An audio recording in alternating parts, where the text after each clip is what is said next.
Good day mga katingkan, bali papakain ulit tayo ng pato. Update ko kayo sa ating pag-aalaga ng pato. Yan. So ngayon, good news, meron na tayong itlog. Meron nang nangitlog sa kanila. 2 piraso.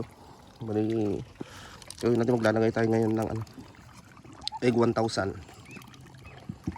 Yan.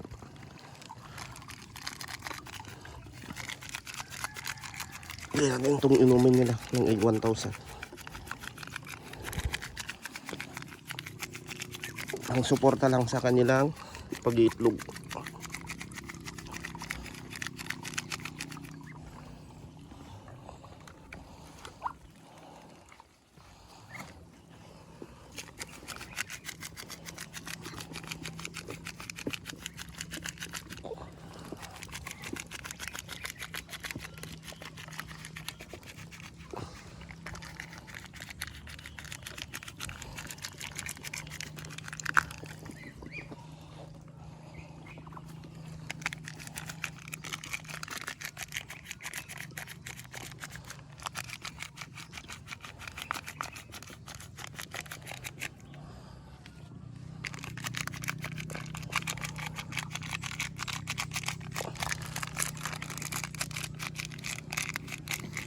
So ayan yung ating egg 1,000. Tuwing umaga natin siya nilalagay.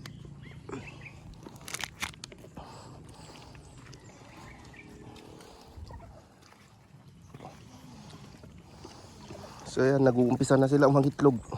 Bali may 2 eggs na tayo.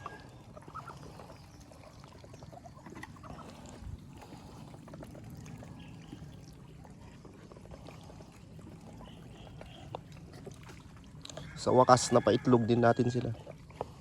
Kasi ito, nabili natin yung mga babae natin na mga bata yan. Bali, first timer mangitlog tong mga to. Itong mga inahin natin. Magiging inahin natin. First timer itong mga to, magiging ina.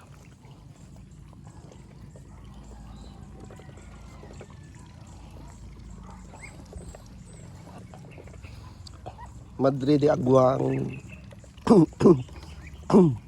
Madre de Aguang ano nila ngayon, pagkain nila. Tsaka darak palay.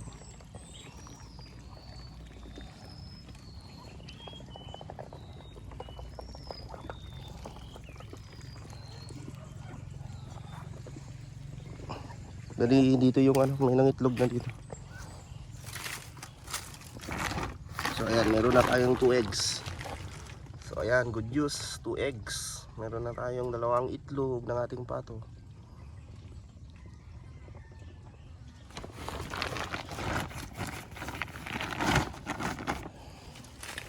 Ayan.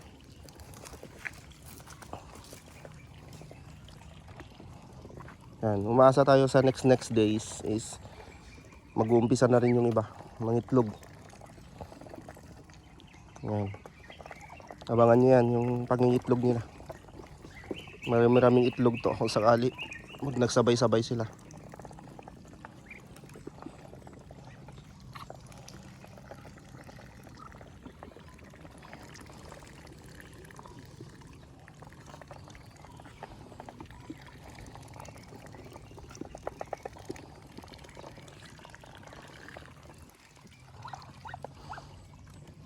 Itong barako na to, malaki talaga itong barako na to.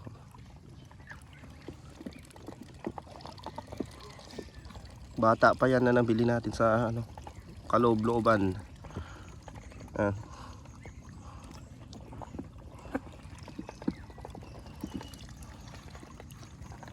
Paano mo ba malaman na malapit na sila mangitlog? Pag yung pit nila is medyo bumababa na sa lupa o sa flooring. Yan. Medyo bumababa na. Yun, malapit na may itlog yun. Tulad ng mga ganito, yan. Walang kumakain kasi sila. Yung parang nabibigatan na sila dun sa kanilang puwitan. Yan. Tapos maumbok dun sa puwitan nila yon. May mga na yun. May itlog na yun. Anumang oras pwede nang ano na yun, lumabas. Tulad niya, no? Yan, no? Yan.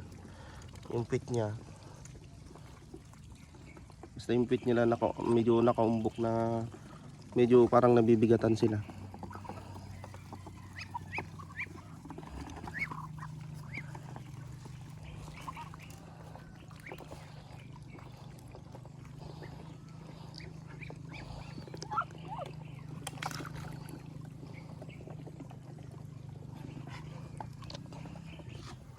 Anong ganyan, oh? Yan, yan. Yan, yan. Ito. Yan. Yung pit niya. Yan. Parang ganyan yung pit niya. Nakaumbok. Nakaumbok. Ganun. Nakaumbok tapos parang nabibigatan siya. Yan, may laman yun. Kung sakaling may laman na talaga yun pag gano'n. Meron na siyang itlog. Malapit nang lumabas.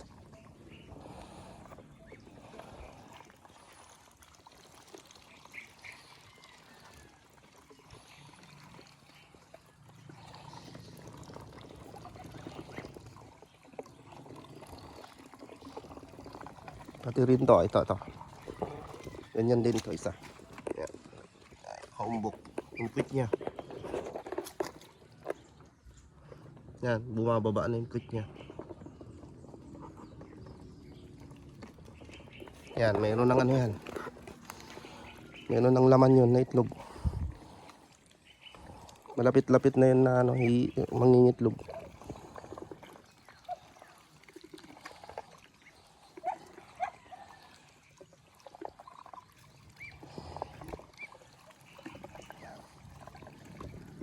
Tingnan natin tong isa. Pati rin to, yan. Yan. Tingnan mo yung ano nyo, para halos sumasayad na yung ano, yung puwit sa lupa. Yan, may laman yan. Malapit na mangitlog. Pag wala pang laman, mga ganyan. Ito mayroon medyo pan na rin to eh. Medyo ano na rin. Mali yung mga walang laman, mga ganito siguro. Ito. Yan, ito. Wala pa masyado yan. Kasi batang bata pa yan. Ito meron na yan, medyo pan na yan, ayun. Itim na yan. Yung tatlong yan, pwede yan, meron na yan. Meron na pag basta nakaumbok siya na malapit lang ano sa may lupa yung pinakapwitan. Ibig sabihin parang nabibigatan na siya, meron ng ano doon, naka-standby na itlog. Yan, kumbaga nade-develop pa lang yung itlog. Pero meron na siyang itlog. Pag na-develop na yon, ikuan niya na yun, ilalabas niya na. Nagbigay lang tayo ng egg 1,000 para pang suporta. Tulong yon para sa kanilang pangingitlog. Yan. Mas dumami at mas kumanda yung kanilang pangingitlog.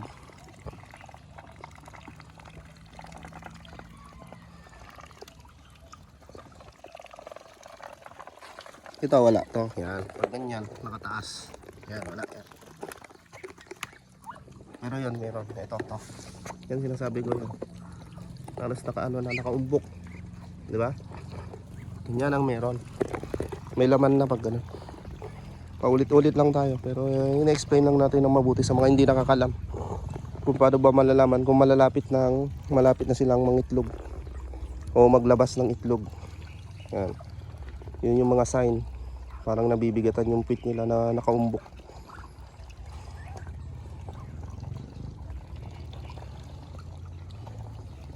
Tapos paghapon, bibigyan natin sila ng vitamin na vitamin. Vitamin na vitamin. Tuwing hapon. Tuwing umaga naman yung ating tig 1,000. Ang suporta lang ba? Hindi naman, pwede namang hindi. Pero kung meron ka namang konting budget, lagyan mo na rin. Pang ano lang, pang dagdag sustansya. Pang tulong sa kanila, sa kanilang magandang pangingitlog.